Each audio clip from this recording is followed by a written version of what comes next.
नांदेड जिल्ह्यातल्या श्री क्षेत्र माहूर येथे सुद्धा कोरोनाचा उपद्रव थोपविण्यासाठी शासनाने विविध अटी आणि शर्ती लागू करून टाळेबंदी घोषित केली आहे।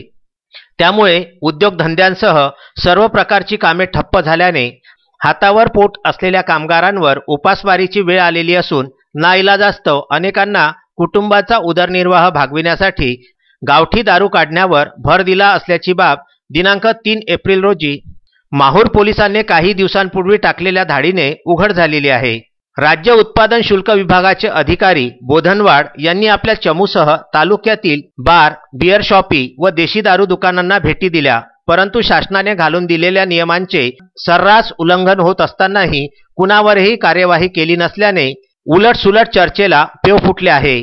कोरोनाच्या पार्श्वभूमीवर जिल्हाधिकारी नांदेड यांनी घालून दिलेल्या नियमाचे अनुषंगाने देशी विदेशी दारू विक्री करणाऱ्या परवानाधारक दुकानदारांना सकाळी 8 वाजतापासून ते रात्री 8 वाजेपर्यंत परवानाधारक व्यक्तीला घरपोच सेवा देणे अनिवार्य आहे। घरपोच सेवा देणाऱ्या कर्मचाऱ्याने 15 दिवसाच्या आत कोविड चाचणी करून निगेटिव्ह अहवाल आल्याचे प्रमाणपत्र राज्य उत्पादन शुल्क विभागाच्या कार्यालयात दाखल करून ओळखपत्र घेणे गरजेचे असून ठरवून दिलेल्या किमतीवरच दारू विक्री करणे बंधनकारक आहे। याशिवाय ही दुकाने बंद ठेवून व्यवहार होणे गरजेचे आहे।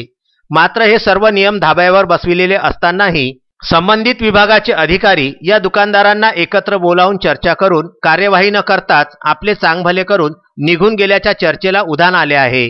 अद्यापपर्यंत कुठल्याही बार मालकाने व संबंधित दुकानदाराने घरपोच सेवा देणाऱ्या कर्मचाऱ्यांची कोविड चाचणीसाठीची यादी दिली नसल्याचे माहूर ग्रामीण रुग्णालयाचे वैद्यकीय अधीक्षक डॉक्टर व्यंकटेश भोसले यांनी सांगितले।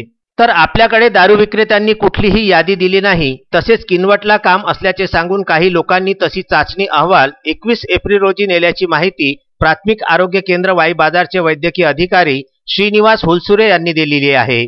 याबाबत राज्य उत्पादन शुल्क विभागाचे अधिकारी बोधनवाड यांच्याशी भ्रमणध्वनीवरून संपर्क साधण्याचा प्रयत्न केला असता नेहमीप्रमाणे त्यांनी तो स्वीकारलेला नाही। विदर्भ न्यूज करिता माहूर येथून संजय घोगरे व अनवर खिच्ची यांचा हा वृत्तांत।